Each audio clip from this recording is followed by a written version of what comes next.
ассалому алайкум бинандаҳои азизу арҷуманд. ҳоло ба таваҷҷӯҳи шумо нашри таҳлилӣ ва ҷанбастии ҳафта аз телевизиони симои шаҳри Панҷакейн манзур мегардад.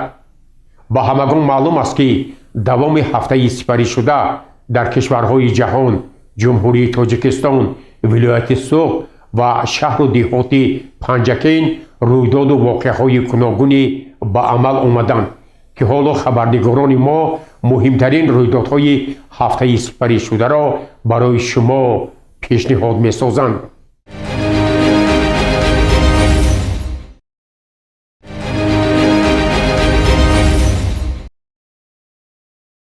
ҳамасола санаи 26 октябр ҳамчун рӯзи кормандони мақомоти судӣ таҷлил мегардад.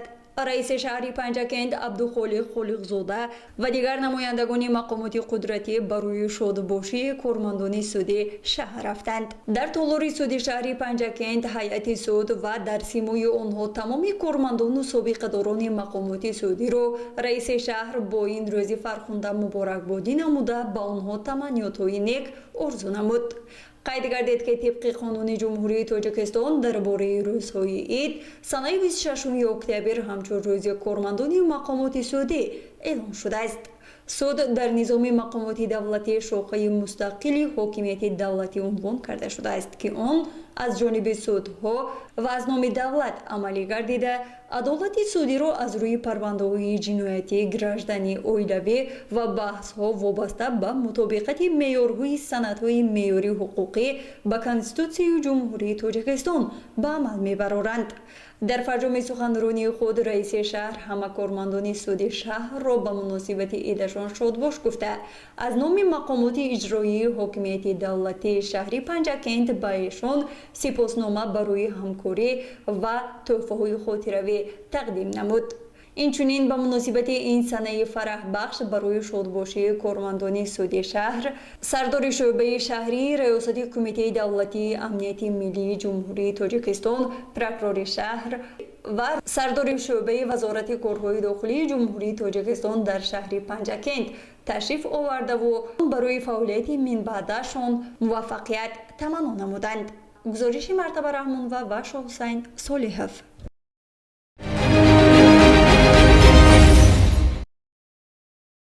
дар шаҳри Панҷакент нахустин маркази ош бо тарҳу намои миллӣ бунёд хоҳад шуд. он аз ду ошона иборат буда, дар он ҷо барои пухтани чанд намуди оши палав барои дӯстдорони хӯроки миллӣ ташкил карда мешавад. гуфта шуд, ки дар ин ҷо дар як вақт то 200 нафар дӯстдорони таомҳои миллӣ метавонанд аз таъму лаззати хӯрокҳо чашида бошанд. дар ошонаи дуюм бошад, тарабхона бо намуди муосир сохта мешавад. зимни сафари кори раиси шаҳри Панҷакент Абдухолиқ Холиқзода аз рафти корҳои сохтмонӣ боздид намуда, аз корҳои ба анҷом расидаи иншоот шинос гардид.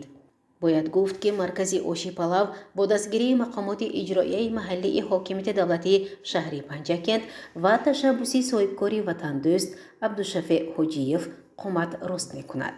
ҳамзамон дар лаби дарёи Зарафшон 5 ҳавзи моҳипарварӣ ташкил шудааст, ки ин ҷо намудҳои гуногуни моҳӣ парвариш карда мешавад.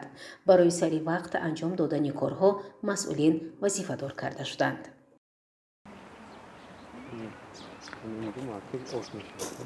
дар идомаи сафари кори раиси шаҳри Панҷакент бо рафти корҳои сохтмонии бинои нави беморхонаи кӯдаконаи шаҳр шинос гардид. айни замон дар бунёди ошонаи якуми ин бино корҳо бо маром идома дорад. фармоишгар мақомоти иҷроияи маҳаллии ҳокимияти давлатӣ буда, лоиҳакаш ҷамъияти дорои масъулияташ маҳдудӣ Мусаввир ва паймонкорони асосии ҷамъияти дорои масъулияташ маҳдудӣ Су-3 мебошад. бинои нави беморхонаи кӯдакона воқеъ дар кӯчаи Валентина Терешкова ҷойгир буда, аз 5 ошона иборат аст. дар назар аст, пас аз ба истифода додани он шароити хуби табобатӣ фароҳам оварда шуда, сатҳу сифати хизматрасонӣ низ боз ҳам хубтар мегардад. сохтмончиён изҳор доштанд, ки масолиҳи сохтмонӣ сари вақт дастрас шуда, барои идомаи корҳо муаммое вуҷуд надорад.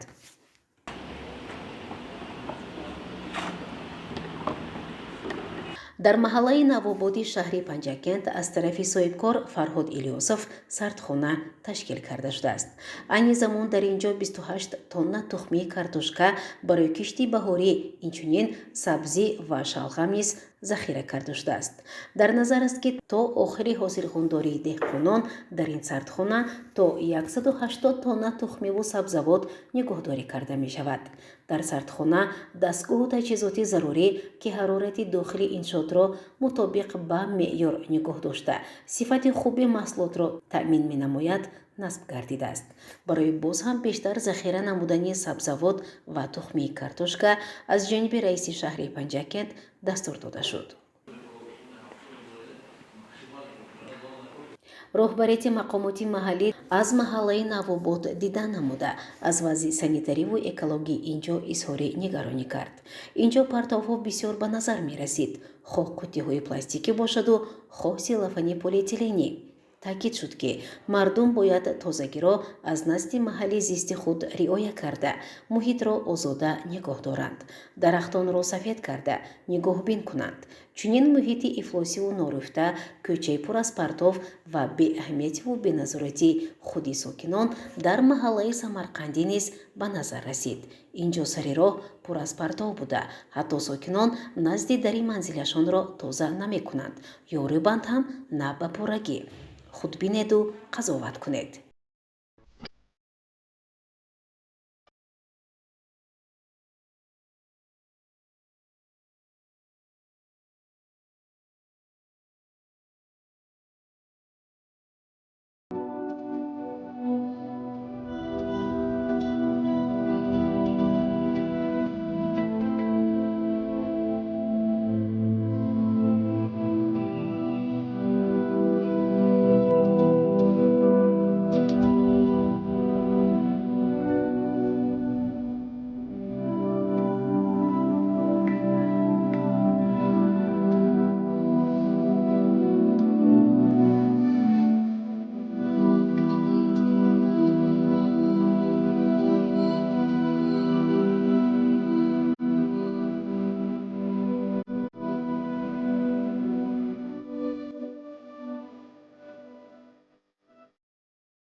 дар идомаи сафари кории раиси шаҳри Панҷакент аз фаъолияти коргоҳи шӯъбаи ҳифзи муҳити зисти шаҳр шинос шуда, бо кормандон доир ба масъалаҳои тозагии роҳу кӯчаҳо, хиёбону маҳалла, назорат ба ҳифзи муҳит, амалӣ намудани барномаву нақшаҳои сабзкорӣ, ниҳолшинонӣ, ҳифз намудани олами набототу ҳайвонот суҳбат намуд. дастур дода шуд ки барномаи давлатии каботизоркунии ҷумҳурии Тоҷикистон барои давраи то соли 2040ро амалӣ намуда, дастуру супоришҳои ҳукумати ҷумҳурии Тоҷикистон ва мақомоти иҷроияи ҳокимияти давлатии вилояти Суғд ва шаҳри Панҷакентро сармашқи кори худ дониста, баҳри тозаву зебо ва сарсабзу хуррам гардонидани шаҳру деҳоти Панҷакент тадбирҳои зарурӣ андешта шавад. дар шаҳри Панҷакент бинои маъмурии маркази минтақавии ба ҳисобгирии инфиродии раёсати агентии суғуртаи иҷтимоӣ ва нафақа дар шаҳри Панҷакент сохта мешавад. бино аз 4 қабат ва таххона иборат буда, дар он барои фаъолияти кормандон ҳамаи шароити зарурӣ пешбинӣ шудааст. коргоҳи нав бо маблағгузории агентии суғуртаи иҷтимоӣ ва нафақаи назди ҳукумати ҷумҳурии Тоҷикистон ва дастгирии мақомоти иҷроияи маҳаллии ҳокимияти давлати шаҳри Панҷакент бунёд мегардад. пудратчӣ ширкати бинокории сохтмон буда, раиси шаҳр барои тезоидани суръати сохтмон, риояи қатъии тарҳи меъморӣ, сифати корҳо ва дар муҳлати пешбинишуда ба истифода додани он дастур дод.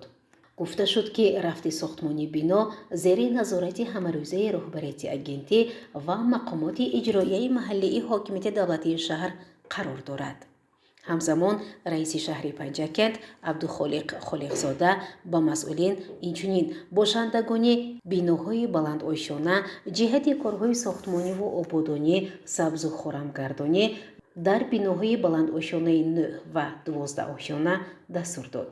таъкид карда шуд ки бо мардум ҷиҳати маданияти шаҳрдорӣ, тозагии муҳити атроф, корҳои тарғиботиву ташвиқотиро бештар ба роҳ монанд. соҳибкори маҳаллӣ, бунёдгари мавзеи пешазор Мавлуд Солеҳов اینجاро باز هم زیبا و نظرربا گردانیده به شهرک سیاحان تبدیل می‌دهد. در درآمدگاه بیش از 1000 مهمانخانه که از 2 آشیانه عبارت بوده 28 حجره را در بر می‌گیرد بنیاد می‌شود. این زمان کارهای ساختمانی با مرام ادامه دارد. اما صاحبکار با این قناعتمند نشده می‌خواهد بیش از آن را به گلزار و سبززار، جایی که مهمانان و سیاحان آمده هم استراحت کنند و هم از جایهای دلربای شهر پنجکند هوس برند و خاطرمان از اینجا روند، یک مجموعه فراغتی تشکیل کردنی است.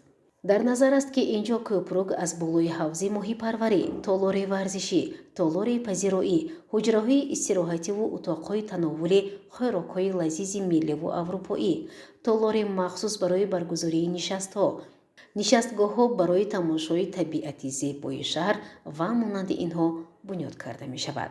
همزمان برای ساکنان و مهمانان برای دوستداران آبازی حوض شناوری با تمام شرایط مساعد برای مردها و در علاهیدگی برای زنها نیز با مساحت 15 بر 7.5 متر ساخته می شود. با بنیاد این انشاءاتها بیش از آن به یک مجموعه استراحتی و فراغتی مبدل خواهد یافت. رئیس شهر پنجکند و صاحبکار برای چنین آبادکاری و بنیادکاری بهای بلند داده برای ادامه کار به او موفقیت تمنا کرد. در ادامه سفر کاری رئیس شهر پنجکند عبدالخالق خالقزاده یکی از هنرمندان چیره دست تاج نظام مصطفی را عیادت کرد. او 45 ساله بوده، معیوب گروه یکم می باشد. نگاه بین تاج نظام را خواهرش نادره همراه اویلش به عهده دارند. رئیس شهر پنجکند از حال زندگی این بانو پرسان شده برایش کمک مالیوی و غذایی دسترس نموده برایش تنصیحاتی آرزو نمود. شناسایی از رفت دیگر انشاءات‌های جشنی و سفر به جماعت‌های دهات ادامه دارد.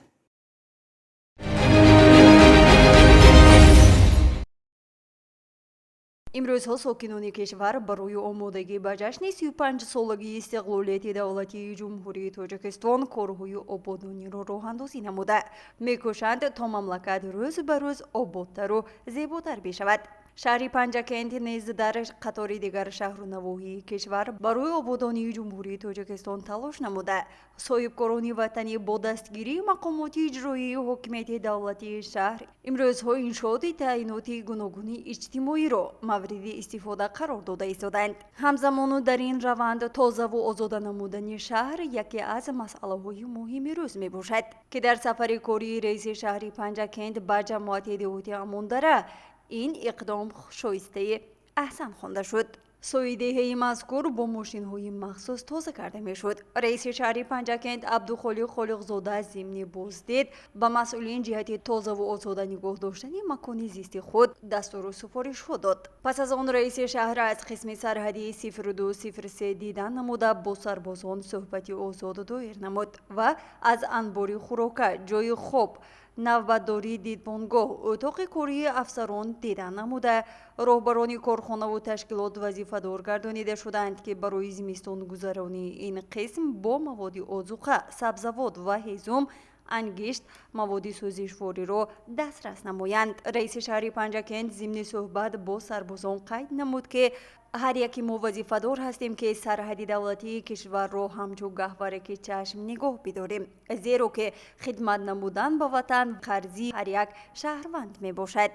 رئیس شهر در جریان سفر کاری به دهات اماندره با رفت بنیادی بینوی نوی مؤسسه تحصیلات میانه عمومی رقم 19 دهه میکته شناس شده با پیمانکاران جهت تیزانیدن سرعت ساختمان و در مهلت پیش بینی شده به انجام دادن آن دستور داده شد. مورد به یادآوری است که در مؤسسه مذکور 720 خواننده به تحصیل فرا گرفته می شوند.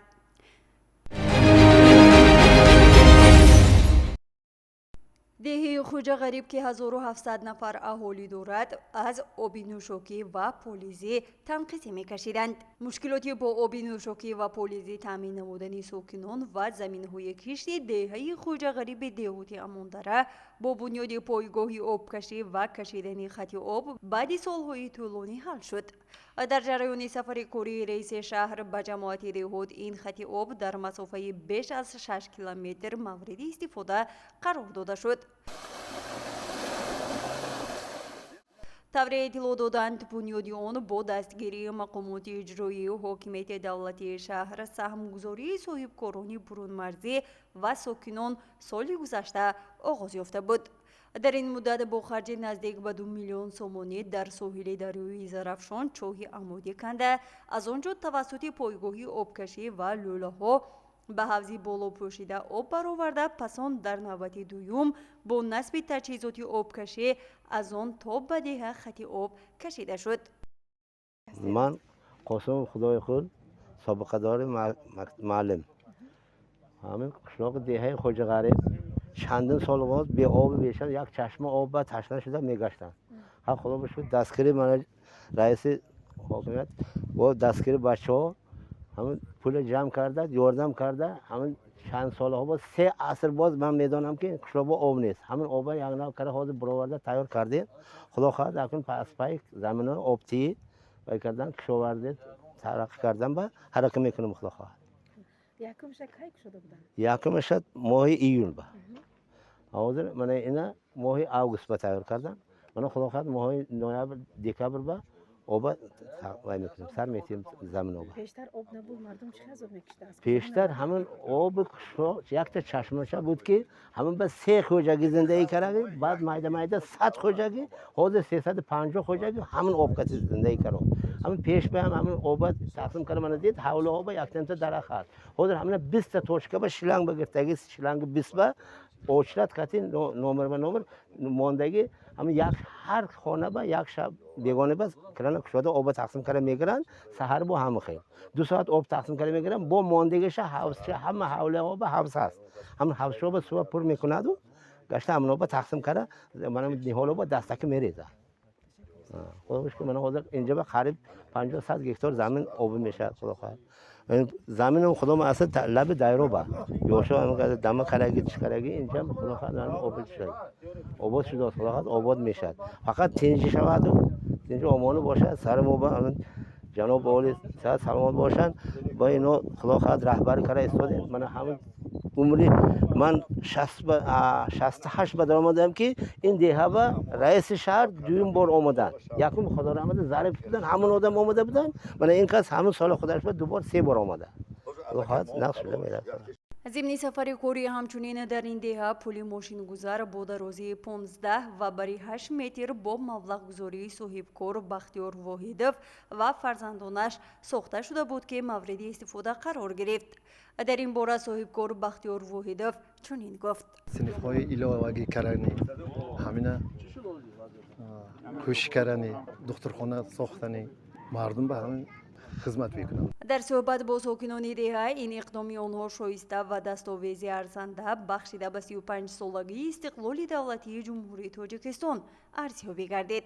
در ادامه سفر از خانه سلامتی دهه خواجه غریب دیدن گردید. ضمن بازدید تاکید گردید که خانه سلامتی دهه به بینوی نو نیاز دارد. اینجا باید تعمیر گردد و برای تعمیر نمودن آن وظیفه گذاری گردیده نقشه و لایحه نوی خانه سلامتی تطبیق کرده شد.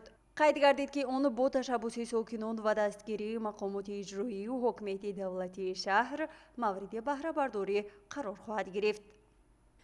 در ادامه باشد از مؤسسه تحصیلات میانه عمومی رقم 100 دیدن نمودند که آن حالا از یک آشیانه عبارت بوده. 363 نفر خواننده در آن تحصیل می نمایند.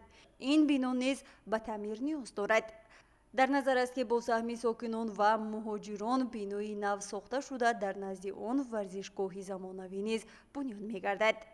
من دهه خواجه غریب عبدالرحیم عبدالقل شادیویچ مردم ما یاشای ما گفته است که من همه رئیس شهر ما این 4 مرتبه آمدم ما نه خبرگیری کرده. خدا خواهد همین خیلی کلانا بودگیش به شکر گفته یگیتا گفته که من آبا در منزلش رساندیم. مکتب من بالی مینی کرده حرکت کرده. من یک و ما حاجا ما ماست ساختن با مردم گفته است که همین چیزای همین خیلی رئیس شهر محترم آمده که خبرگیری کردن با خیماندهش هم تا آخرش میرسانیم. مکتب بونگاه من نساس شد فرزشگاه همیشه خدا خواهد تا آخرش میرسانیم، حرکت میکنیم گفتاسین. در ادامه سفر کوری به جماعت دهاتی اموندره از پرورش درخت پاولونیا دیدن کردید. رئیس شهر اینچنین باغ تشکیل شده درختان سیب، شفتالو و سفیددار و چهارمغز را نیز دیدن نمود. در دهه صفو بخش کودکستان تالاری ورزشی و میدان ورزش بنیاد می‌گردد. وابسته به این به مسئولین دستور و سفارش‌های مشخص داده شد. اساسگذاری صلح و وحدت ملی پیشوای ملت پرزیدنت جمهوری تاجیکستان محترم امامعلی رحمان همیشه ضمن سخنرانی‌های خود قید می‌نمایند که هر یک عائله باید ذخیره 2 ساله مواد خوراکی خود را داشته باشد. این است که عائله یونسوف ها در دهه روات سخنان سروری دولت را سرمشق کاری خود نموده و 3 ساله ذخیره مواد خوراکی خود را جمع آوردند. رئیس شهر پنجکند عبدالخالق خالقزاده ضمن سفر کاری به جماعت دهاتی اموندره از ذخیره موادهای خوراکی عائله یونسوف ها دیدن نمود. از مسئول کشاورزی زمینی نزد حولیگی این عائله گندم و شالی، بانک‌های کنسرو و دیگر محصولات‌های غذایی را ذخیره نمودند. فرزند اشتراکی جنگ بزرگ وطنی یونس مرزا رحیم هستم. خب 72 ساله هستم. در همین وطن تولد شده، در همین دهه به وی رسیدم. من خدا به شکر صاحب 4 فرزند هستم. در ساحل زرافشان زمین داریم، یک 50 سوتک زیاد. شغلی نوکس و دیوزره کردیم. من 180 خلطه شغلی گرفتیم. با 130 خلطه گندم هست، با جو هست. من همین محصولی دستی همین ساله، من همین چیز سال گذشته ما شغله های ماندگی اپارسال ماندگی کوفته فروختیم. این همین ساله با من 4 مغز داریم. خب با زمستان کم کم شکسته و وقتی که خنک پیش که برده فروخته چای پولی میکنیم. خب با 4-5 تا گاو و گوساله داریم. البته در دهات زندگی دهات بیمال و بیزمین نمیشه بود. خب رحمت به جناب عالی مثال زمین ها به مردم دادن. خب ما صاحب زمین هستیم، مملکت آباد و آسایشته. یونسوف صباحت 59 سال است. هنرمند بوده. او قراقدوز، سوزنیدوز است و سالهای پیش در کلخاز کار و فعالیت نموده است. کار رونق یاسر محصول گشت، خلق مهنتکش به کار استوار شد. شاد و خرم زندگانی میکنیم، زندگی با شادمانی میکنیم. این حیات نغز این ملک ظفر از دل جان پاسبانی میکنیم. ترس داده هم کس گفتگی ده که من زمین در دستم پرزیدنت دادن. مهنت هر کس 2 تا دست و 2 تا پا دارن، مهنت کردن در کار. من همین بچه‌ام که من همین کارو رفته مهنت میکنم، دشت رفته مهنت میکنم. من یک خلطه اور داده، یک خلطه گندم میگیرم. همین سال بارش نشده باشم 18 خلطه گندمی من دیدم گرفتم. مثال علمی 15 خلطه گرفتم. من 3 سال گندم 20 است همینجا. علمش خوردوسگم. مهنت کردن. رحمت به پرزیدنت، رحمت به پیشوای ملت که ما جناب عالی ما تاجیکستان داریم، وطن داریم، آباد آزاد همه. سروری عائله دوست مراد یونسوف مکانیزاتور بوده، در زمین کار کرده است. تمام عمر با 4 فرزند خود در زمین کار و فعالیت می نماییم و زندگی خویش را پیش می بریم میگوید او. در فرجام سفری کاری باشد از حال و احوال احمد مجیدزاده 40 ساله دیدن نمودند. او سال 2021 ضمن ادای وظیفه خدمتی در سرحد زخمی شده است. عائله دار بوده، صاحب 2 فرزند می باشد. ضمن عیادت احمد مجیدزاده برای غمخوری های پیوسته به سروری دولت، رهبریت ولایت سوغد و شهر پنجکند اظهار سپاس نموده قید نمود که تا جان دارد می کوشد تا وطن خویش را حمایت نماید. گزارش مرتبه رحمان و شاحسین صالحف.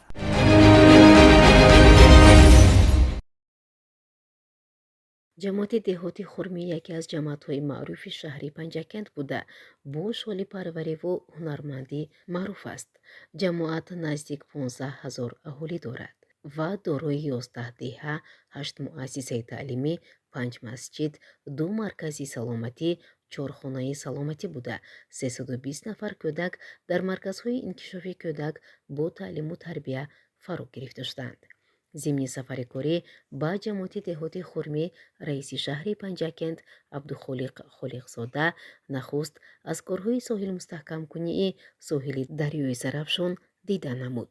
инҷо баҳри пешгирии ҳолатҳои фавқулода, таъмини бехатарии аҳолӣ дар минтақаҳои хавфнок, чораҳои саривақтӣ андешида шуда, як қатор корҳои соҳилбандиву мустаҳкамкунӣ ва барқарорсозӣ вусъат дода шудааст. бояд гуфт, ки шаҳри Панҷакент яке аз минтақаҳои хавфноки офати табиӣ ба ҳисоб рафта, ҳамасола бар асри бориши борону барф, омадани сел, лағзиши тарма, резиши регу санг, ярҷ ба қайд гирифта мешавад. барои коҳиши хавфи офатҳои табиӣ аз ҷониби ҳукумати ҷумҳурии Тоҷикистон, мақомоти иҷроияи ҳокимияти давлатии вилояти Суғд ва шаҳри Панҷакент, инчунин идораву ташкилотҳо ва сокинон тадбирҳо амалӣ карда мешаванд. раиси шаҳри Панҷакент Абдухолиқ Холиқзода аз рафти шудгори заминҳо дида намуд.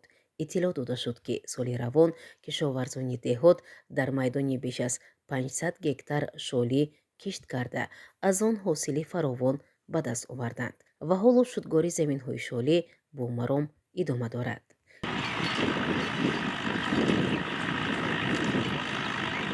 зимни сафари корӣ раиси шаҳри Панҷакент аз нашъунамои дарахти павлония низ дида намуд. бояд гуфт, ки дар доираи татбиқи барномаи рушди парвариши павлония дар ҷумҳурии Тоҷикистон барои солҳои 2024-2028 дар заминҳои хоҷагии ҷангали шаҳри Панҷакент зиёда аз 20 000 бихи ин намуди дарахт парвариш карда мешавад. барнома бо мақсади бунёди плантатсияҳои саноатӣ аз павлония барои таъмини чӯбикорӣ, захираи хӯроки чорво, саҳм гузоштан барои беҳтар намудани шароити экологии ҷумҳурӣ таҳия карда шудааст. коршиносон мегӯянд, ки чӯбикорие, ки аз дарахти павлония гирифта мешавад, аз ҷиҳати экологӣ тоза буда, мулоим, ба оташ ва намӣ тобовар, сабук ва ба ҳашароти зараррасон устувор мебошад. чӯби павлонияро маъмулан барои сохтмони хона истифода мебаранд. парвариши дарахти павлония аз рӯи барномаи рушди деҳот бо сармоягузории Иттиҳоди Аврупо ба маблағи наздик 56 000 сомонӣ дар мавзеи парваришгоҳи Зарафшони муассисаи давлатии хоҷагии ҷангалӣ шаҳри Панҷакент амалӣ мешавад. дар идомаи сафари корӣ раиси шаҳри Панҷакент Абдухолиқ Холиқзода дар деҳаи озодагони ҷамоати деҳоти хурмӣ аз қитъаи замине, ки дар оянда бунёди кӯдакистон, гармхона ва коргоҳи нав ба нақша гирифта шудааст, дидан кард. соҳибкор сокини ҷамоати деҳоти хурмӣ Низомиддин Юсупов ташаббус кардааст, ки бо дастгирии мақомоти иҷроияи маҳаллии ҳокимияти давлатии шаҳри Панҷакент дар ин мавзе барои таълиму тарбияи насли нав кӯдакистони замонавӣ иборат аз 3 ошёна ва таххонаро бо тарҳу намои миллӣ бунёд намояд. ӯ мехоҳад кӯдакон бо шавқу ҳаваси зиёди илмомӯзӣ дар рӯҳияи худогоҳиву худшиносӣ тарбия ёфта, баҳри баланд бардоштани малакаву маҳорати эҷодии кӯдакон ин муассисаи таълимии томактабӣ таъсис дода шавад. коршиносон мегӯянд, кӯдакони дар боғча тарбият гирифта аз кӯдакони дар хона тарбия гирифта ба куллӣ фарқ мекунанд. дар онҳо маҳорату малакаи суханронӣ, ҳурмату эҳтироми калонсолон, фаъолияти хосификрӣ, ахлоқӣ ва зебоипарастӣ бештар ба назар мерасад. таълим дар кӯдакистон ҳам барои худи кӯдакон ва ҳам барои худи омӯзгорони зинаи аввал беҳтар гашта, сатҳу сифати таълиму тарбия боз ҳам боло хоҳад шуд. ба масъулин ҷиҳати иҷрои амалӣ намудани нақшаву лоиҳаҳо вазифаҳо дода шуд.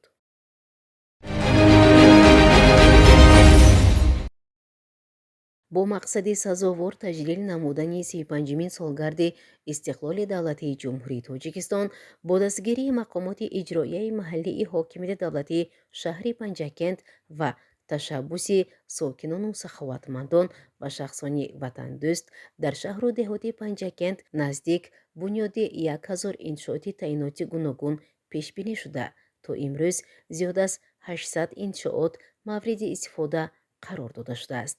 аз ҷумла дар деҳоти хурмӣ ба муносибати 35-солагии истиқлоли давлатии ҷумҳурии Тоҷикистон бунёди 35 иншооти таъиноти гуногун ба нақша гирифта шуда, то ин муддат 29 иншоот мавриди истифода қарор дода шуд. дар доираи омодагиҳо ба ин ҷашни фархунда бо маблағгузории мақомоти иҷроияи маҳаллии ҳокимияти давлати шаҳри Панҷакент сохтмони муассисаи таҳсилоти миёнаи умумии рақами 31-уми деҳаи озодагони ҷамоати деҳоти хурмӣ бо маром идома дорад. зимни боздид раиси шаҳри Панҷакент аз рафти сохтмон ва таъмиру таҷдиди бинои таълимгоҳ дидан намуд. иттилоъ дода шуд ки дабистон аз 3 ошона иборат буда, аз 21 синфхонаҳои зебову муосир иборат хоҳад буд. дар ин мактаб ҳоло 85 нафар омӯзгорони пурдону кордон ва бо таҷриба ба 704 нафар хонандагон таълиму тарбия медиҳанд. хурсандии аҳли деҳаи озодагон ва коллективи омӯзгорони муассисаи таҳсилоти миёнаи умумии рақами 31 деҳа хеле хурсанд аз он ҳастем ки бо дастгирии кӯмакҳои президенти ҷумҳурии Тоҷикистон, пешвои миллат муҳтарам Эмомали Раҳмон, раиси вилояти Суғд муҳтарам Раҷаб Аҳмадзода ва бевосита бо дастгириҳои раиси муҳтарами шаҳри Панҷакент муҳтарам Абдухолиқ Холиқзода муассисаи мо сохта шуда истодааст ки дар он дар як бас 704 нафар хонандаро фаро мегирад ва синфхонаҳо хеле барҳаво шуд ба тарҳи замонавӣ сохта шуда истодааст ва ман миннатдории аҳли омӯзгоронро ба мақомоти иҷроии ҳокимияти давлатии шаҳри Панҷакент ва бевосита ба раиси муҳтарам ба ширкати сохтмонӣ Зафар Сохтмон ки бо дастгирии онҳо ҳамин мактаби мо сохта истодааст, миннатдории хешро баён менамоям. ба сохтмончиён ҷиҳати дар муҳлати кӯтоҳ анҷом додани корҳо, инчунин ба роҳбарияти ҷамоати деҳоти хурмӣ ва фаъолони ин деҳа барои саҳмгузорӣ дар обод намудани саҳну атрофи таълимгоҳ дастур дода шуд. боз як иншооти дигари ҷашни ҷамоати деҳоти хурмӣ ин маркази савдо ва хизматрасонӣ мебошад ки соҳибкор Ҳасанбой Шодиев дар деҳаи Сари Камар ин иншоотро иборат аз 2 ошона бунёд мекунад. раиси шаҳри Панҷакент Абдухолиқ Холиқзода аз рафти корҳои сохтмонӣ дидан карда барои босифат анҷом додани корҳои сохтмонӣ масъулинро мувассаф намуд.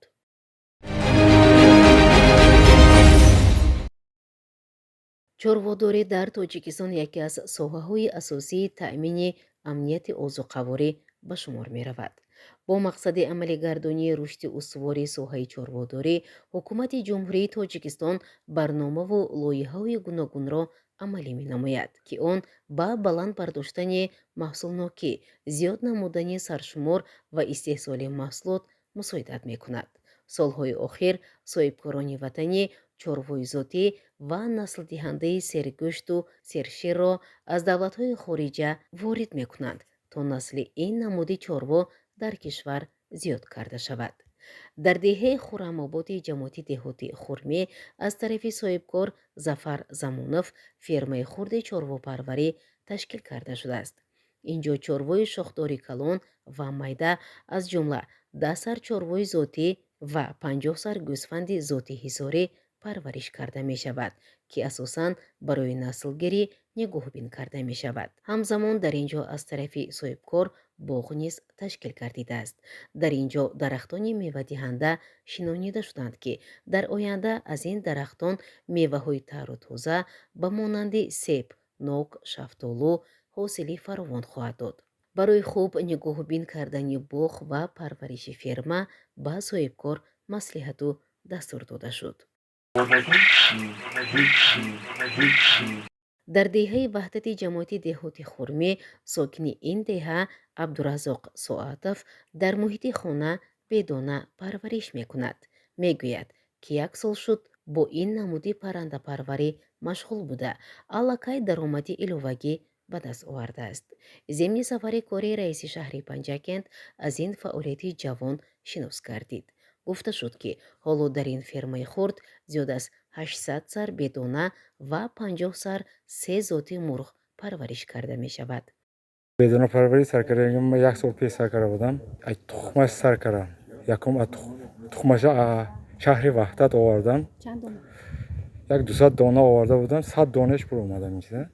از 100 دانه آساسته برو آوردیم من میشه. 45 با اینکه وقتی کشویه 45 روزه تخم میداره بود. بعد تا یک سال تخم میتیاد. خروزش هم هست. دونش با خیلی دام میداده دان همین سپیسیانی کارمش هست. این خودش این دانه بودانه همین بودانه دانش میتیم هر روز.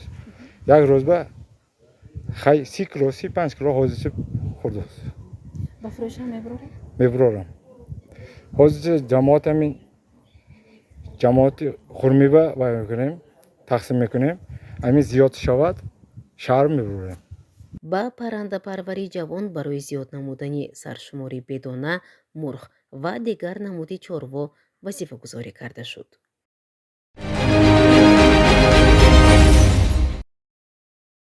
шолӣ яке аз асоситарин ва қиматбаҳотарин зироати кишоварзӣ ба ҳисоб меравад. дар кишвари азизамон тоҷикистони соҳиби истиқлол шолипарварӣ яке аз усули даромадноку ояндадор ба шумор меравад, зеро он биринҷҳо ки тоҷикистон парвариш мекунад аз биринҷҳои дигар давлатҳо бо маззаи лазизу сифаташ ба куллӣ фарқ мекунад. мутахассисони шолипарварӣ мегӯянд ки дар кишвари мо ба шароити камзаминӣ нигоҳ накарда шолипарварӣ соласол ривоҷ меёбад, чунки он дар заминҳои ба кишти зироатҳои дигар номутобиқ ҳам кишт шуда ҳосили дилхоҳ метиҳад. ба ғайр аз ин дар минтақаҳои гарм шолиро баъди ҷамъоварӣ намудани ҳосили зироатҳои ғалладонагӣ аз ҷумла гандум ва ҷав ҳам кошта ҳосил рӯёндан мумкин аст. дар давоми сафари кори раиси шаҳри Панҷакент Абдухолиқ Холиқзода аз фаъолияти коргоҳи хурди коркарди шолии деҳаи озодагон дида намуд. ин коргоҳи хурд дар маҳаллаи сари осиёи ҷамоати деҳоти хурмӣ бо ташаббуси соҳибкори маҳаллӣ Абдурасул Хоҷаев 3 сол инҷониб фаъолият мекунад. айни замон 3 нафар дар ин ҷо бо кори доимӣ ва маоши хуб таъмин ҳастанд. ба гуфтаи Абдурасул Хоҷаев коргоҳ дар як шабонарӯз аз 1 то 4 тонна шолиро коркард мекунад. мегӯяд агар коргоҳ бо барқ пурра таъмин шавад то 5 тонна шолиро коркард кардан мумкин аст, зеро техникаи муосире ки аз давлати хориҷа тариқи лоиҳа ба ин ҷо дастрас гардидааст имконияти хеле хубро дорост.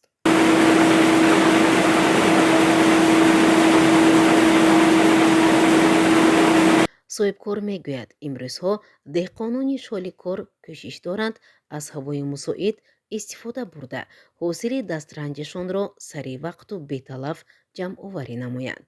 мо бошем дар навбати худ саривақт шолиро коркард карда биринҷи бо сифати аълоро пешниҳод мекунем.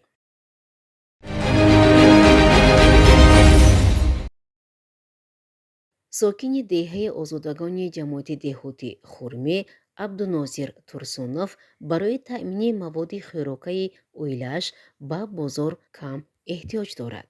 ӯ ҳамроҳи ҳамсар ва фарзандонаш барои давраи зимистон аз замини назди ҳавлигӣ ва саҳмашон шолӣ, картошка, помидору бодиринг, каду ва дигар сабзавотро рӯёнида захира кардааст. зимни боздид ба раиси шаҳри Панҷакент Абдухолиқ Холиқзода аз захираи маводи хӯрокаи ин оила иттилоъ доданд, қисми зиёди маҳсулоти ғизоӣ захиракардашонро аз ҷумла биринҷро онҳо ба бозор низ мебароранд. гуфта шуд ки дар аксари оилаҳои деҳа соҳибхоназанон аз маҳсулоти рӯёнидаашон дар шакли консерва ва дар анборҳо захира мекунанд. дар ин сафари корӣ ҳамчунин аз гармхонаи соҳибкор сокини деҳаи озодагон Далер Турсунов дидан карда аз ин иқдоми ӯ изҳори қаноатмандӣ карда шуд. ӯ дар замини назди ҳавлигиаш дар масоҳати 18 ба 6 метр бо дастгирии шарикони рушд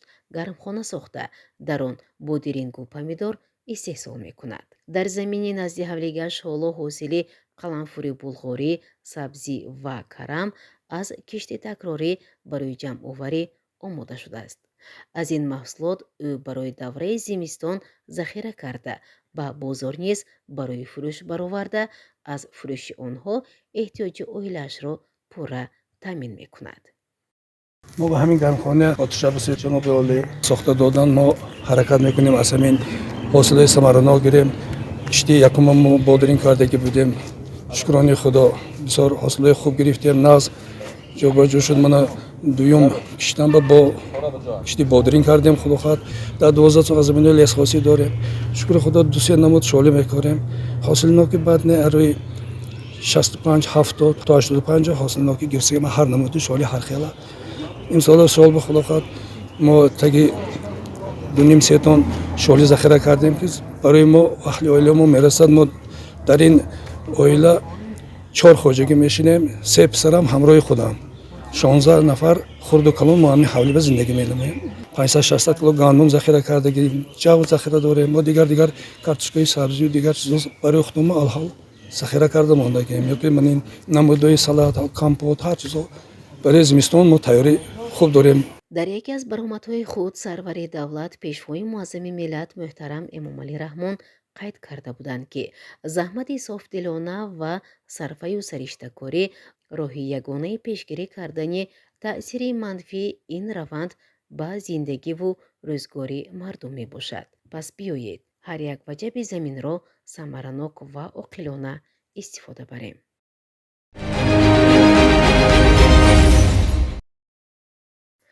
зимни сафари кори раиси шаҳри Панҷакент Абдухолиқ Холиқзода ба ҷамоати деҳоти Хурмӣ аз фаъолияти ҳунармандии ҷавони деҳа Сомун Фаттоҳов аз наздик шинос гардид. сокини деҳаи озодагон Сомун Фаттоҳов аз давраҳои хурдӣ ба созандагиву чӯбкорӣ меҳр баста аз ҳамон рӯзҳо ба сандуқу гаҳворасозӣ рӯй овардааст. бо гузашти вақт бо роҳи худомӯзӣ ӯ тамоми нозикуҳои касбро аз худ кардааст. меҳри созандагӣ, бунёдкорӣ ва зебоипарастӣ буд ки Сомон имрӯз яке аз сандуқсозоне бо маҳорату навовари ин касб мебошад.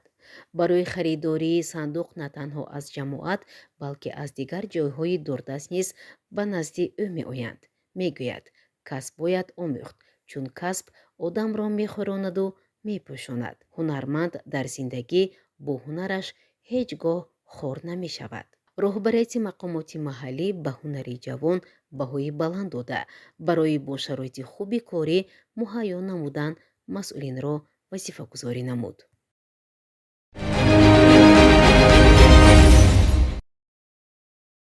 айодати собиқадорони шахсони яккаву танҳо ниёзманд ҳамеша дар мадди аввали мақомоти иҷроияи маҳаллии ҳокимияти давлати шаҳри Панҷакент қарор дорад. дар идомаи сафари корӣ ба ҷамоати деҳоти Хурмӣ раиси шаҳри Панҷакент Абдухолиқ Холиқзода ба хонаи шаҳриёр Нурбоев рафт. ин ҷавон дар вақти бунёд кардани манзили зист барои оилааш дар рафти корҳои сохтмонӣ аз болои бом афтида сутунмӯҳрааш осеб дида бистарӣ шудааст. ӯ 5 сол аст ки оиладор мебошад.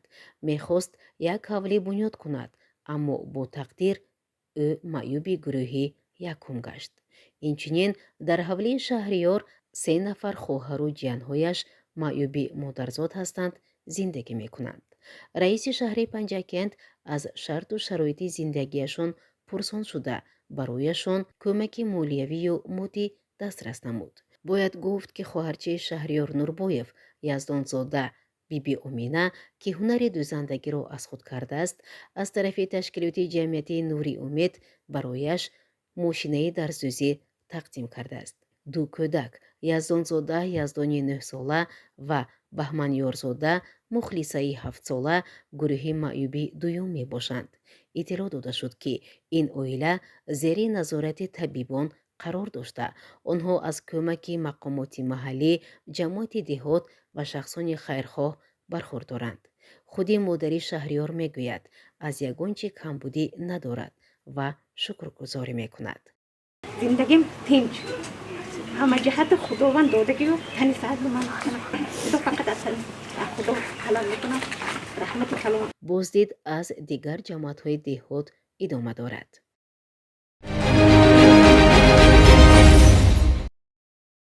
مهرگان جشن نیاگان من است، مهر او در قلب و در جان من است.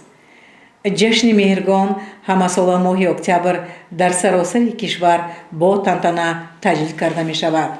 تنتنه های جشن مهرگان در باغ استراحتی و فراغتی کمال خوجندی شهر پنجکند با برگزاری نمایش های هنرهای مردمی و طعام های ملی با اشتراک دهقانان، کارمندان تشکیلات و مؤسسه‌ها، جماعت‌های دهات، محله‌های شهر تجلیل گردید. رئیس شهر پنجکند عبدالخالق خالقزاده از نمایش محصولات کشاورزی دیدن نموده با دهقانان صحبت گرم و صمیمی انجام داد. از جمله افزود که با شرافت به دست آوردن استقلال دولتی، پایداری صلح و وحدت، شکلگیری محیط سالم و سازنده و تشبس‌های نجیبانه پیشوای معظم ملت محترم امام علی رحمان جشن و سنت‌های ملی از نو احیا گردیده برای در سطح بلند با شکوه و منزلت خاصه تجلیل گردیدن آنها اقدام‌های نو و جالب تحریزی شدند. منبع‌های تاریخی دوره دنیای قدیم، عصرهای میانه، زمان نو و نوین خلق‌های متمدن جهان از آن درک می‌دهد که تاجیکان دارای جشن و عنعنه‌های نیک تاریخی بوده. معروف‌ترین آنها سده، نوروز، تیرگان و مهرگان محسوب می‌یابد. ضمن بازدید از نمونه‌های سوزنی که بانوان هنرمند شهر در ایدگاه مهرگان به نمایش گذاشتند یادداشت کرده شد که عرفه این جشن ملی شهر پنجکند از جانب شورای جهانی هنرمندی شهر جهانی هنرهای دستی برای سوزنی‌دوزی اعتراف گردید که یک دستاورد مهم در حفظ و رشد میراث غنی فرهنگی تاجیکستان میباشد. جشن مهرگان تجسمگری سنت‌های نیک انسانی بوده، فیض و برکت خوان پرنعمت کشاورزان را با شکوه و منزلت خاصه انعکاس می‌نماید. روزی افزون می‌شود از مهرگان پرزینعمت گشته خوان دهقان، نان گرم و میوه‌های شکرین از سخاوت‌های دست دهقان. در موسم جمع‌آوری حاصل مهنت مرد دهقان فرارسی جشن مهرگان بسا رمزی بوده، همچون عید کسبی کشاورزان به حکم عنعنه در آمدن تجلیل رسمی جشنواره مذکور دلیل آن است که ملت کهن بنیاد ما در پرتو سیاست خردمندانه اساسگذار صلح و وحدت ملی پیشوای ملت پرزیدنت جمهوری تاجیکستان محترم امام علی رحمان روی به ارزش‌های گذشته فرهنگی خویش آورده است و احیای آنها وظیفه با شرف خود می‌دانند. عید مهرگان یکی از جشن‌های قدیمی مردم تاجیک بوده با شرافت استقلالیت و دستگیری‌های اساسگذاری صلح و وحدت ملی پیشوای معظم ملت محترم جناب عالی امام علی رحمان بار دیگر از نو احیا گردیده رشد و کمال یافته ایستاده است و امروز که روز عید کشاورزان است، من حاصل دست کشاورزان ما در شهر پنجکند به نمایش گذاشته شده است که من همه دهقانان را از نام خودم از نام کلی مردم شریف پنجکند تبریک و مبارکباد میگویم و کشاورزان در ساحه کشاورزی بردباری و حاصل فراوان را تمنا میکنم. در جمعیت تنتنوی جشن مهرگان رئیس شهر پنجکند عبدالخالق خالقزاده مردم شهر و دهات پنجکند بخصوص کشاورزان را شاد باش گفت. در خاتمه به فعالان ساحه کشاورزی، دهقانان و کشاورزان سپاسنامه و تحفه‌های خاطروی مقامات اجرایی محلی حکومت دولتی شهر پنجکند سپرده شد. برنامه هنری آماده نموده بخش فرهنگ مقامات اجرایی محلی حکومت دولتی شهر پنجکند پیشکش حاضرین گردانده شد.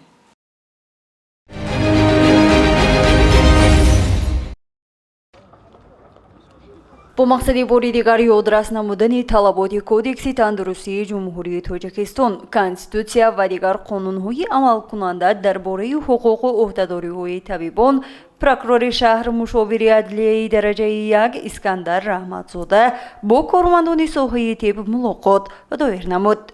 صحبت در تالاری بیمارخانه مرکزی شهر دایر گردیده. در آن سردختر بیمارخانه رحیموف امید، یاردمچی پروکورور دلشاد حمیدوف و طبیبان اشتراک نمودند. прокурори шаҳр зимни суханронии худ дарбораи ҳуқуқҳои беморон ва ӯҳдадориҳои духтурон сухан намуда муносибати бархе аз табибонро бо беморон ғайри қаноатбахш арзёбӣ намуд. ӯ илова намуд ки тибқи талаботи кодекси тандурустии ҷумҳурии Тоҷикистон ҳар табиб вазифадор аст сараввал беморро бо эҳтиром ва сухани хуш қабул намояд ки имрӯзҳо дар баъзе аз табибони шаҳри Панҷакент ин муомила ба назар намерасад. аз нигоҳи дигар ҳар бемор ҳуқуқ дорад то духтур ва беморхонаи мехосаи худро интихоб намуда барои табобат ё аз муоина гузаштан ба он ҷо муроҷиат намояд ва ҳеҷ кадом аз табибон ҳуқуқ надорад ки ӯро аз ин ҳуқуқ маҳрум намояд. модару кӯдак ҳамеша таҳти ғамхорӣ ва парастории давлат қарор дошта дар ҷумҳурии Тоҷикистон барои таваллуд ва нигоҳубини модару кӯдак ҳама шароитҳо муҳайё гардидааст. табибонро мебояд тибқи қонунгузории ҷумҳурии Тоҷикистон бо муомилаи хуш ва табобати дуруст модару кӯдакро нигаҳдорӣ намудаву ба хона гусел намоянд. Искандар Аҳмадзода қайд намуд ки ҳар як табиб пеш аз он ки духтур бишавад қасами тиббиёт мекунад ва тибқи ана ҳамон қасам ҳеҷ як табиб ҳақ надорад ки даст ба ҳолатҳои коррупсионӣ бизанад ва бори дигар ёдрас намуд ки ҳар нафаре ки даст ба ҳолатҳои коррупсионӣ мезанад ва ё ин ки ҳуқуқҳои беморонро поймол мекунад тибқи талаботи ҷумҳурии Тоҷикистон ба ҷавобгарӣ кашида мешавад. гузориши Мартаба Раҳмонова ва Хаём Ҷураев.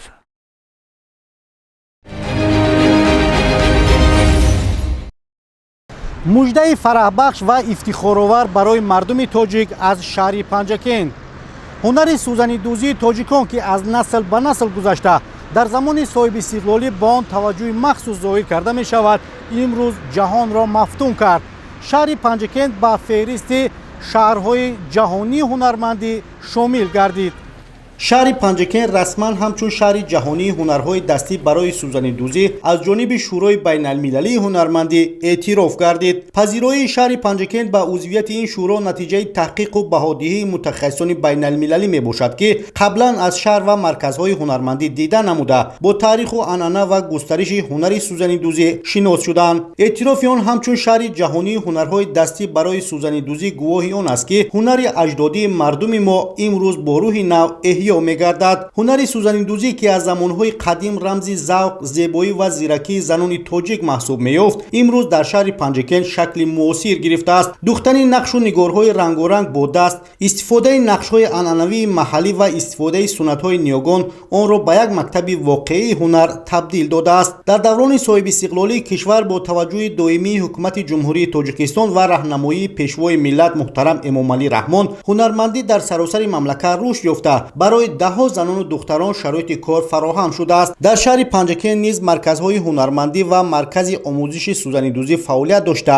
садҳо бонувон дар он ҳунар меомӯзанд ва маҳсулоти дастии онҳо имрӯз дар бозорҳои дохилӣ ва хориҷӣ маъруфият пайдо кардааст. дар доираи арзёбии байналмилалӣ ҳайати шӯрои байналмилалии ҳунармандӣ ки 2 моҳ қабл ба Панҷакент ташриф оварда буданд бо таъриху анъана ва густариши ҳунари сӯзанидӯзӣ шинос шуда ба сифату зебоии намунаҳои ин ҳунар баҳои баланд доданд. шӯрои байналмилалии ҳунармандӣ соли 1964 бо мусоидати созмони умумии ҷаҳонии ЮНЕСКО таъсис ёфта ҳадаф дорад ҳунарҳои мардумиро ҳифз ва эҳё намояд, табодули таҷрибаи ҳунармандонро таъмин карда онҳоро ба бозори ҷаҳонӣ раҳнамоӣ кунад. имрӯз 108 кишвар узви шӯро буда 74 шаҳр дар ҷаҳон чун шаҳри ҷаҳонии ҳунармандӣ шинохта шуданд. эътирофи шаҳри Панҷакент ҳамчун шаҳри ҷаҳонии ҳунарҳои дастӣ барои сӯзанидӯзӣ нишонаи эътирофи ҷаҳонии ҳунари тоҷикон ва самараи сиёсати хиратмандонаи пешвои миллат дар самти эҳё ва муаррифии арзишҳои фарҳангӣ мебошад. бонувони ҳунарманд мегӯянд ин унвон на танҳо мояи ифтихор балки масъулият низ мебошад барои нигоҳ доштани асолати ҳунар ва омӯзиши он ба наслҳои ҷавон. бо пазируфтани шаҳри Панҷакент ҳамчун шаҳри ҷаҳонии ҳунарҳои дастӣ барои сӯзанидӯзӣ Тоҷикистон боз як қадами муҳим дар роҳи муаррифии ҳунару фарҳанги миллӣ дар сатҳи байналмилалӣ гузошт.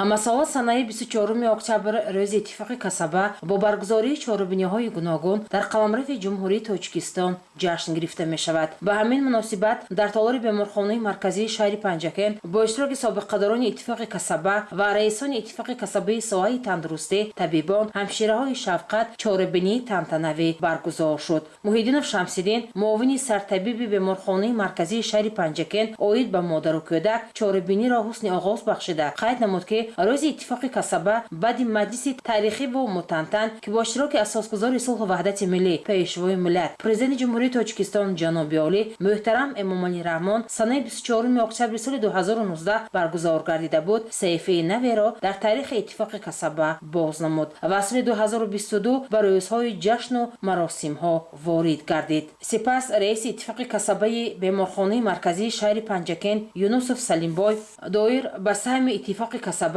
дар рушди соҳаи тандурустӣ сухан кард. имрӯз шабакаи муассисаҳои тиббии шаҳри Панҷакен аз 64 тои соли 1977 то ба 162 адад расидааст. мардуми шаҳру деҳоти Панҷакен аз хизмати 23 адад бемористон, 53 адад маркази дармонгоҳӣ ва 65 адад хонаҳои саломатӣ бархурдоранд. ана дар ҳамин давраҳои ташаккул ва ба авҷи худ расидани соҳаи тандурустии шаҳри Панҷакен иттифоқҳои касаба низ аз вуҷуд намуда фаъолият бурдааст. бояд қайд намоям ки солҳои зиёд дар ҳайати кумитаи иттифоқҳои касаба Одинак Зайдиддин, Низомов Олимҷон, Расулов Абдушукур ки ёдашон ба хайру рӯҳашон шод бод фаъолият намуданд. то ба имрӯз бошад дар ҳайати кумитаҳои иттифоқи касаба Амонқулов Зоҳиршод, Тошев Шодибек, Муталлибов Ҳусейн, Акрамов Набиҷон, Қурбонов Ҷовид, Мустафоев Амриддин, Ашурова Давронҳои Ҳакимова Кимиё, Соҳибов Шарофиддин, Раҷабов Сейҷон, Тӯйдиева Таҳмина, Давлатов Давлат, Забеҳов Ҷовид, Ҷалилов Фазлиддин, Школа Юнусҷон, Қулова Мавлудов ва даҳҳо дигар аъзоҳо ва раисони кумитаҳои иттифоқи касабии муассисаҳои тандурустӣ барои ташаккулу ҳаракатҳои иттифоқи касаба хизмат карда меоянд. бояд зикр кард ки аз даври ташкилёбии кумитаи ноҳиявии иттифоқи касабии кормандони тандурустӣ то ин дам корҳои зиёде ба сомон расонида шудааст. дар ҳалли масъалаҳои ҳифзи меҳнат ва техникаи бехатарӣ, манфаати иҷтимоӣ, маишӣ, ҳуқуқи имтиёзҳои кормандон, беҳдошти ҳолати манзилӣ, маданӣ равшаннамоӣ ва оммавии ҳавасмандгардонӣ ва рӯҳбаланднамоии кормандон кӯшишҳои зиёд ба харҷ додааст.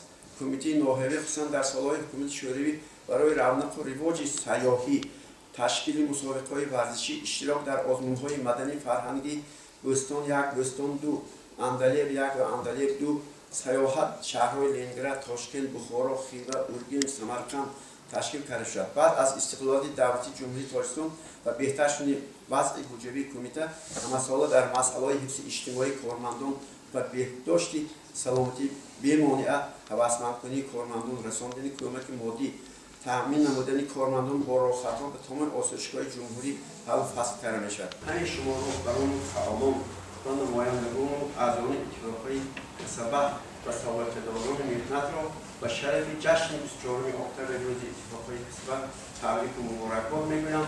ба ҳаматон тинҷию оромӣ, хотирҷамъӣ, солиму суботро таманно менамоям.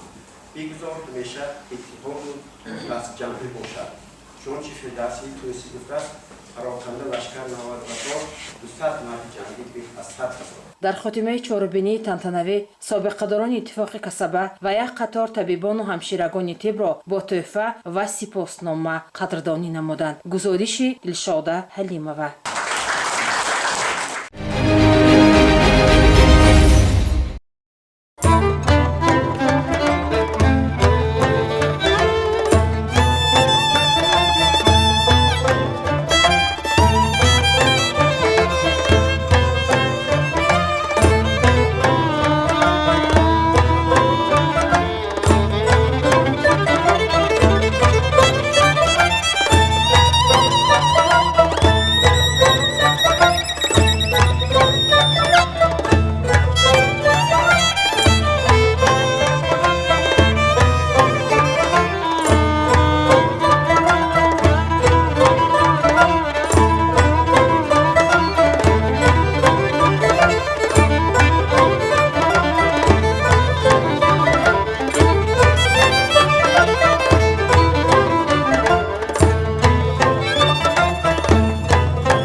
дар ҷумҳурии тоҷикистон даври дуюми фестивал озмуни ҷумҳуриявии телевизионии эҷодиёти халқ Андалеб 2025 ба анҷом расид.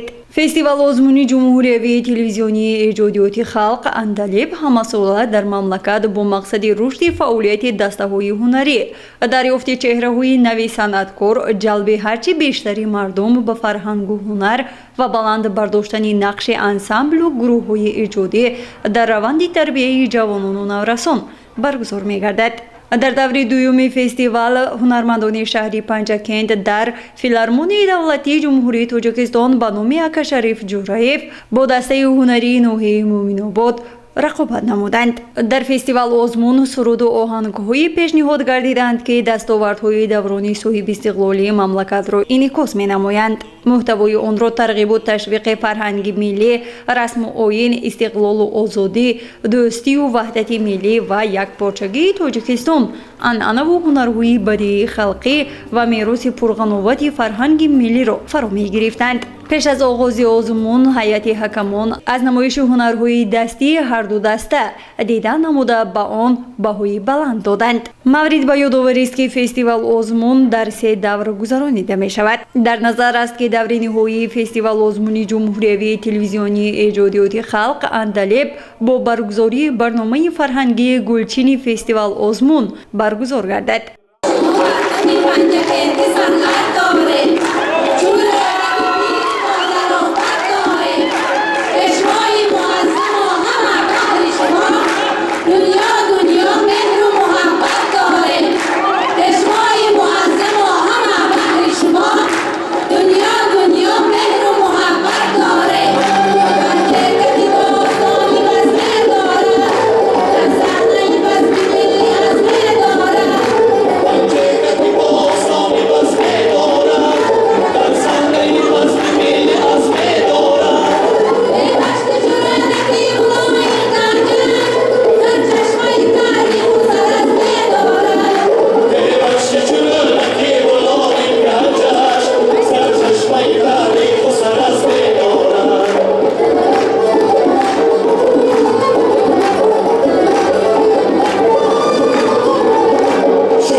мо умедвор ҳастем, ки дастаи ҳунарии шаҳри Панҷакент дар фарҷоми озмун бо ғолибият бармегарданд.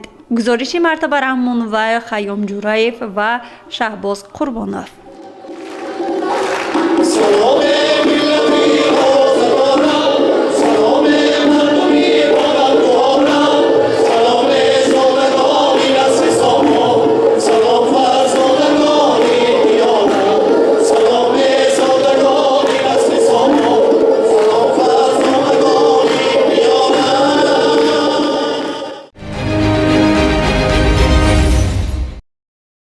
برای سپاریدن جایزه‌ها برای سزاوار گردیدن به جای دوم فستیوال آزمون اندلب 2025 به صحنه معاون وزیر فرهنگ جمهوری تاجیکستان، شاعر خلقی تاجیکستان، استاد دولت سفر دعوت کرده می‌شود.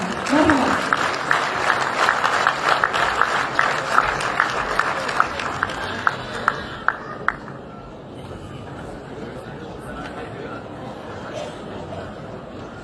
سزاوار جای دوم گردیدند دسته هوسکاران صنعت ناحیه مومن‌آباد ولایت ختلان.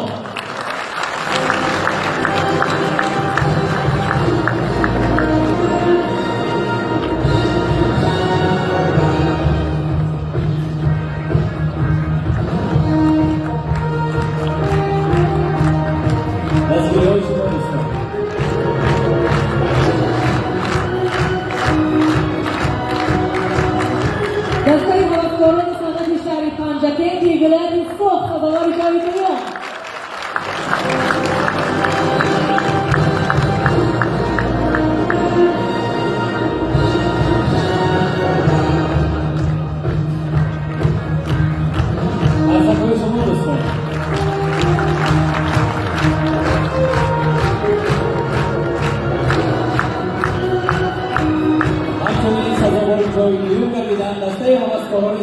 ناحیه فیض‌آباد.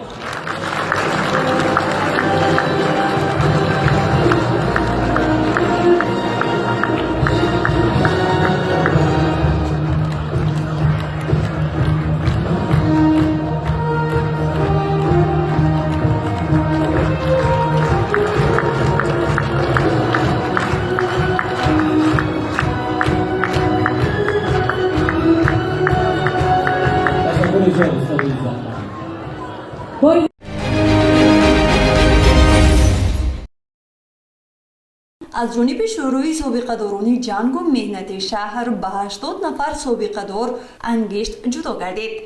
در این باره رئیس شورای سابقه‌داران جنگ و مهنت شهر پنجکند ابوالقل رضایف چنین گفت: همه ساله با دستگیری حکومت شهر پنجکند، خصوصا با دستگیری رئیس شهر پنجکند، برای سابقه‌داران مهنت بیمار و بستری، احتیاجمند و معیوبان انگشتان تقسیم می‌کنیم. حاضر برای زمستان گذرانی 2025 و 26 ما همه انگشتان حکومت شهر با دستگیری رئیس شهر پنجکند کمک کردن آورده خالتا کردیم. همیشه جواب کردیم برده خالتا کردیم، ماشینای خودمون کردیم رایگان برده تگ درشون همشون فراورده میتیم. برای 80 نفر سابقه‌داران بیمار بستری، احتیاجمند و معیوبان در آینده با همین تصمیم گرفتیم که با دستگیری حکومت شهر پنجکند از خواجگی جنگل هیزم تقسیم میکنیم. 20 کیلومتر هم با 40 کس نیم کوبی تقسیم کنیم همه ساله. من minnetdar خودم را از نام شورای سابقه‌داران، از نام تمام کلی سابقه‌داران جنگ و مهنت احتیاجمند، بیماران بستری، معیوبان برای شهر محترم minnetdar خودم بیان میکنم. چطوری گفتیم این اقدام برای زمستان گذرانی سالهای 2025 و 2026 عملی کردید، باعث خوشنودی شخصانی احتیاجمند کردید. اکمل خوجانف سابقه‌دار مهنت به رئیس شهر پنجکند عبدالخالق خالقزاده و به رئیس شورای سابقه‌داران جنگ و مهنت چنین اظهار سپاس نمود. او قید نمود که همه ساله با ابتکار شورای سابقه‌داران و دستگیری رهبریت شهر به شخصانی کم بضاعت و احتیاجمند کمک‌های گوناگون از جمله انگشت و هیزم رسانیده می شود. امروز با دستگیری رئیس شهر محترم خالقزاده عبدالخالق و با ابتکار شورای سابقه‌داران شهر محترم رضایف و یک گروه سابقه‌داران بستری، احتیاجمندان، معیوبان برای زمستان گذرانی سالهای 2025-2026 یک مقدار انگشتان تقسیم کرده شدند که ما از این کار شایسته و بی‌غرضانه این رئیس شهر محترم خالقزاده عبدالخالق خیلی minnetdar هستیم. برای کمک رساندنشون از نام سابقه‌داران بستری minnetdari بیان می‌کنم. جمعه سنگینف نیز در صحبت با مورد از چنین غمخوری و توجه رهبریت مقامات اجرایی و حاکمیت دولتی شهر minnetdari نموده این اقدام را نمونه احترام به سابقه‌داران ارزیابی کرد. امروز پیشوای ملت در برآمد خود قید میکنند که همیشه غمخوری کلانسالان باشتون، وتران‌ها باشتون، معیوبان و شخصانی که بستری شده خو رفتین از حال احوالشون همیشه خبر گرفته ایستادند. من امروز با دستگیری رئیس شهرمان خالقزاده عبدالخالق صنوبر، رئیس ولایت، رئیس شورای سابقه‌داران جنگ و مهنت ولایت که امروز نسبت وتران‌ها بسیار غمخوری نحس کرده ایستادند که همینها فصل زمستان به اذیت نکشند گفته.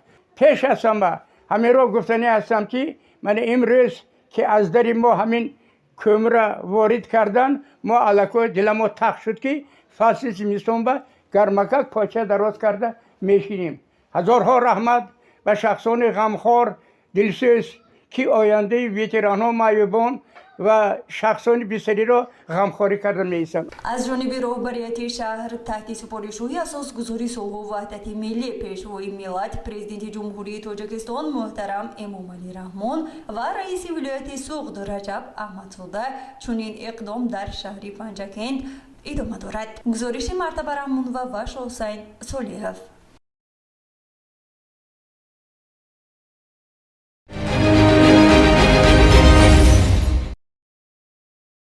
конференсияи илмии адабӣ таҳти унвони осудагии замон аз қонун аст дар китобхонаи марказӣ ба номи убайд раҷаб доир гардид.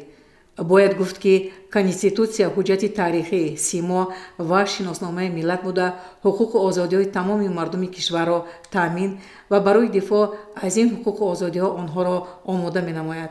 ин санаи меҳвари миллат 6 ноябри соли 1994 ба таври райпурсии умумии халқӣ қабул гарда роҳи ояндаи тараққиёти сиёсӣ, иқтисодӣ ва иҷтимоии Тоҷикистонро муайян намуд. мувофиқи баёни коршиносон, Сарқонуни Ҷумҳурии Тоҷикистон дар қатори 5 конститутсияи беҳтарини давлатҳои узви Созмони амният ва ҳамкорӣ дар Аврупо номбар гардидааст ки ин ифодаи густариши ғояҳои демократӣ дар Ҷумҳурии Тоҷикистон мебошад. дар чорабинии сармутахассиси бахши фарҳанги мақомоти иҷроии маҳаллӣ ҳокимияти давлатии шаҳр Умарҷон Саидов, мудири шӯъбаи тарғибот ва иттилоъоти Кумитаи иҷроии Ҳизби Халқи Демократии Тоҷикистон дар шаҳри Панҷакент Алишер Мутрибов ширкат ва суханронӣ намуданд. ҳар як халқу миллат санъатҳои меъёрии ҳуқуқӣ нақши муассир мебозанд ва дар Тоҷикистони соҳиби истиқлоли мо қабули конститутсия тавре ки возеҳу равшан аст, як санади муҳими давлатӣ ба ҳисоб меравад. Набояд фаромӯш сохт ки мардуми тоҷик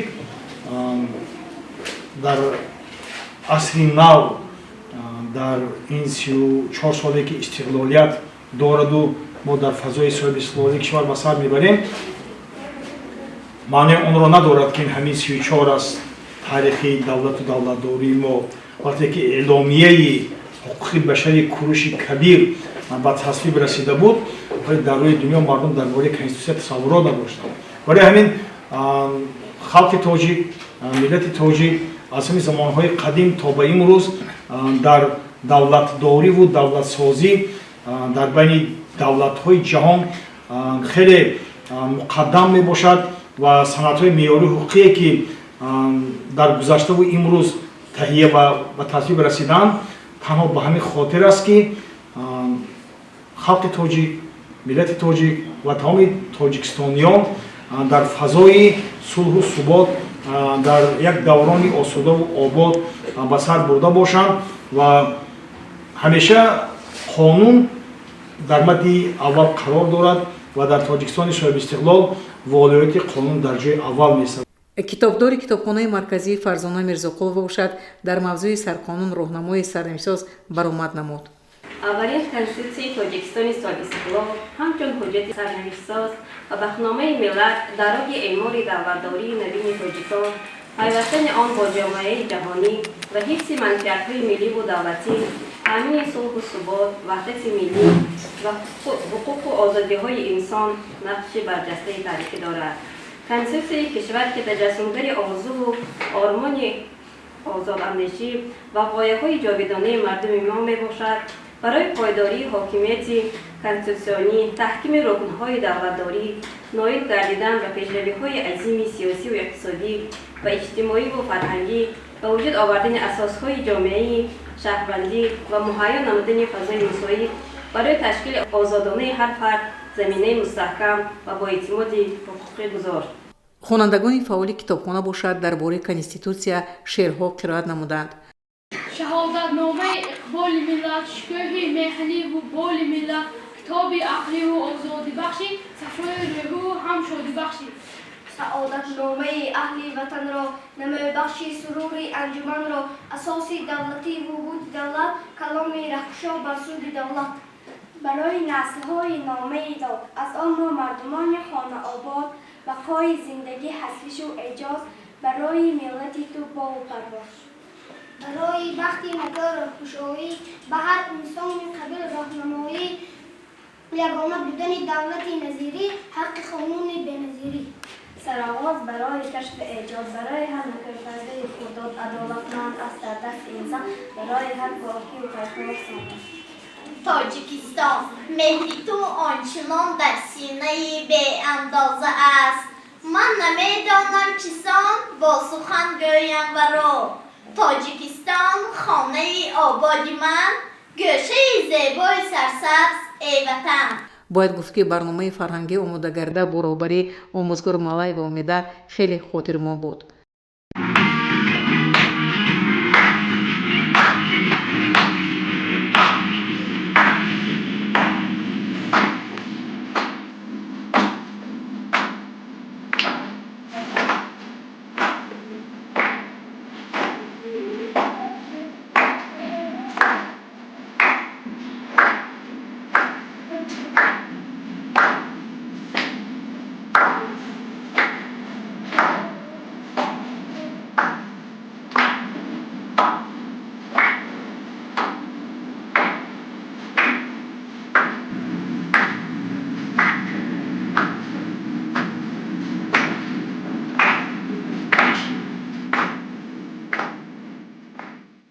در فرجام سرمتخصص کتابخانه مرکزی جلیل و از برگزاری این چهاربینی اظهار سپاس نموده با آموزگار ملای و امیده سپاسنامه تقدیم گردید. گزارش میسره طلویeva و طلبشو توشев. این لایحه انگوروی و یا به اصطلاح معمول نمای بیرونی بیمارخانه کودکانه شهر پنجکент است که از 5 آشیانه و تخانه عبارت میباشد و این حال کارهای ساختمانی در تخانه آن با مرام رفته ایستاده است. بعد ساخته به استفاده دادن بیمارخانه مذکور همه شعبه هایی که به طبابت کودکان روانه گردیدند در یک بنا جمع می‌گردند و این به آن آورده می‌رساند که تمام روند تشخیص و طبابت بیماران در یک جا و با صفت خوب به راه مانده شود.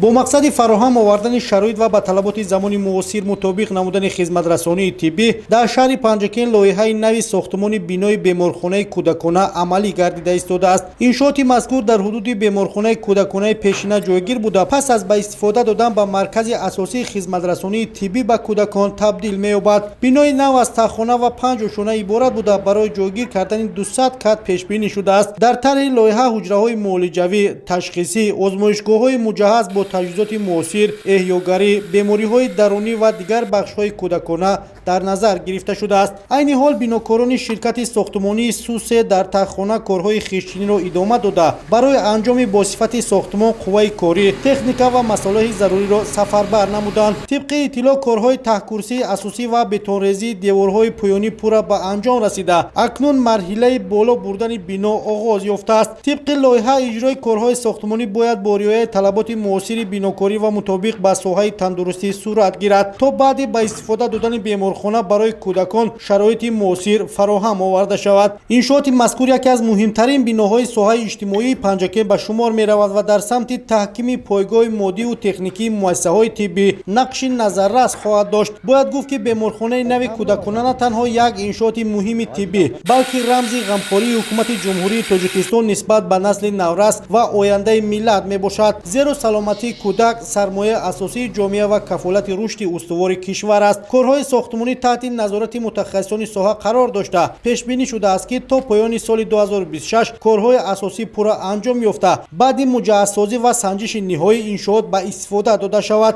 بنیاد بیمارخانه کودکانه در شهر پنجکент قدم استوار در راه تطبیق سیاست اجتماعی دولت در سمت حفظ سلامتی کودکان بوده پس از به استفاده دادنش به یک مرکز مهم کمک رسانی طبی برای ساکنان وادی زرافشان تبدیل خواهد یافت.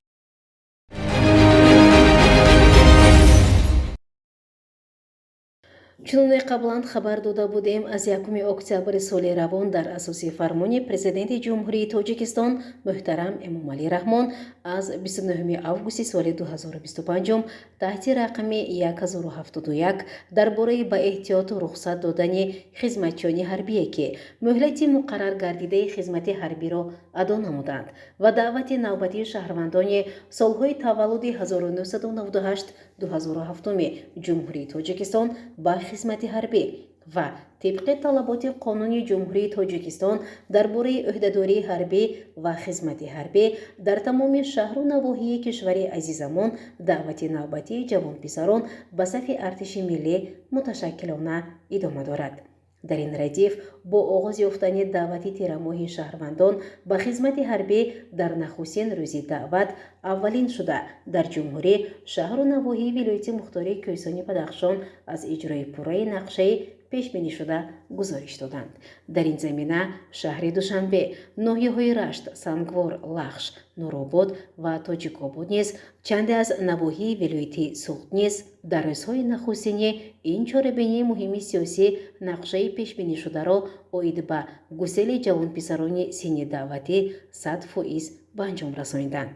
натиҷаи фаъолияти хуби масъулини мақомоти иҷроияи маҳаллии ҳокимияти давлатии шаҳри Панҷакент аст ки аз анҷоми даъвати тирамоҳи шаҳрвандон ба хизмати ҳатмии ҳарбӣ гузориш доданд. бо роҳандозии корҳои тарғиботӣ ва ташкилию сафарбарӣ аз ҷониби мақомоти маҳаллӣ дар ҳамкорӣ бо комиссияи шаҳрии даъват, мақомоти ҳифзи ҳуқуқ, комиссарияти ҳарбии шаҳри Панҷакент, ҷамоатҳои деҳот, ҷавонони бо нангу номуси кишвар ба хидмати ҳарбӣ сафарбар карда шуданд. таъкид карда шуд ки бо дарки баланди масъулияти шаҳрвандӣ ҳамарӯза ҷавонон ба комиссарияти ҳарбии маҳаллӣ ҳозир гардида омодагии худро баҳри хизмат ба халқу ватан дар сафи артиши миллии ҷумҳурии Тоҷикистон иброз медоранд.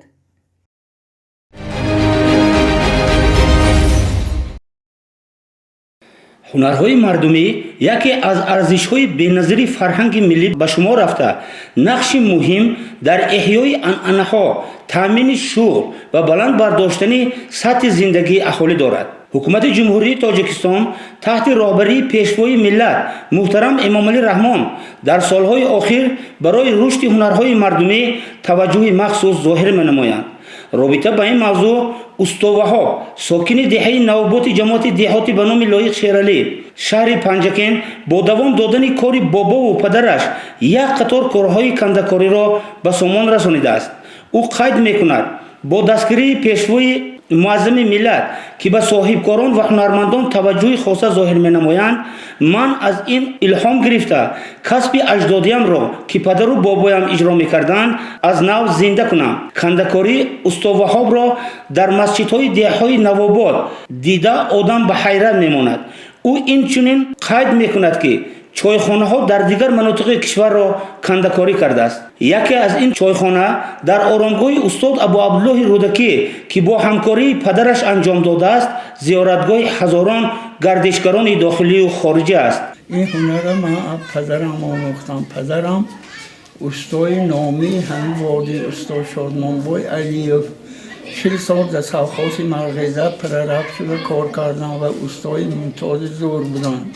ман кавзасозӣ, масҷиду чойхонаҳо бо падарам чойхонаи назди оромгоҳи устод Абу Абдулло Рӯдакӣ дуошиёна бо падарам сохтем ва дар ноҳияи масҷидҳои вилоята мо дута чойхона ва хонаҳои мардум кор кардем.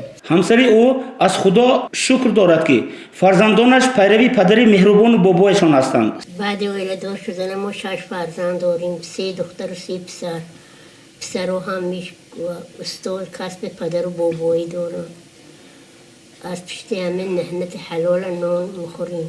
ман Шарофзода Шодон Бурҳон, сокини деҳаи Навобод, устоваҳоро аз соли шудагим аст мешиносам. инҳо ҳунари воло доранд, тамоми мардум мешиносанд бо ҳунарашон.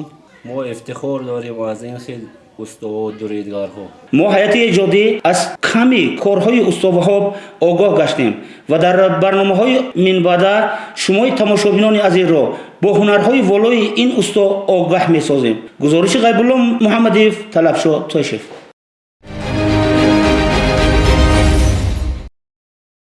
با تشبث راهبریت مرکز طبی شفا در شهر پنجکент مسابقه فوتبال خرد بین دسته‌های شهر و دهات برگزار گردید. در این مسابقه ورزشی 17 دسته از شهر و دهات اشتراک نموده مسابقه مذکور دوام 8 روز بین دسته‌های گوناگون گذرانیده شد. در پایان مسابقه سنه 27 اکتبر غالبان معین گردیده موافق نتیجه های نهایی جای اول نصیب دسته کشاورز، جای دوم نصیب دسته بیناساز و جای سوم نصیب دسته باسانده گردید.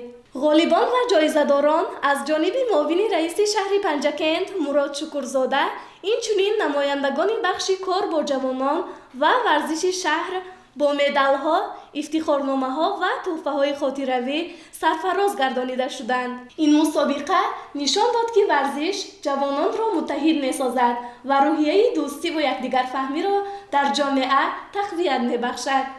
گزارش شبنم نبیزاده و طلبشاه تاشی.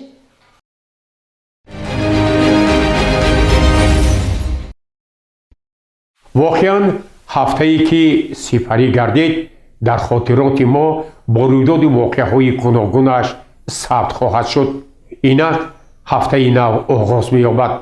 ما به همه شما بینندگان عزیز و ارجمند در هفته نو پیش از همه تن صحت، خانه آباد، بخت و سعادت و موفقیت‌ها در همه جاده‌های زندگی آرزو می‌کنیم و من امید می‌کنم که مردم پنجکند باستان در راه تطبیق سیاست سازنده اساسگذاری صلح و وحدت ملی پیشوای ملت پرزیدنت جمهوری تاجیکستان محترم امامعلی رحمان سهم ارزنده خویش را می‌گذارند و ما همگان جشن فرخنده 35مین سالگرد استقلال دولتی جمهوری تاجیکستان را سزاوار استقبال می‌گیریم. سلامت و سربلند باشید.